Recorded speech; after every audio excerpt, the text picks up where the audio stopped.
Hi friends, ఈరోజు నేను మీషోలో 2 బ్లౌజ్ పీసెస్ తెప్పించాను. డిజైన్ మాత్రం సేమ్గానే ఉంది. Colour green red super. ఇది వీడియోలో చూస్తే ఏమో ఆరెంజ్ లాగా కనిపిస్తుంది, కానీ రెడ్ కలరు. అసలు క్వాలిటీ అయితే సూపర్. బయట వేలకు వేలు పెట్టి చేపించే బదులు ఇవి తీసుకోవడం చాలా బెటరు.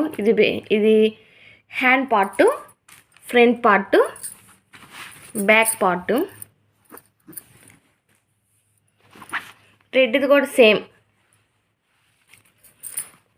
ఎప్పుడు ఒకేసారి వేసుకోం కాబట్టి తీసుకోవచ్చు. Front part, hands. ఇది ఆరెంజ్ లాగా అనిపిస్తుంది కానీ యాక్చువల్లీ రెడ్ కలర్.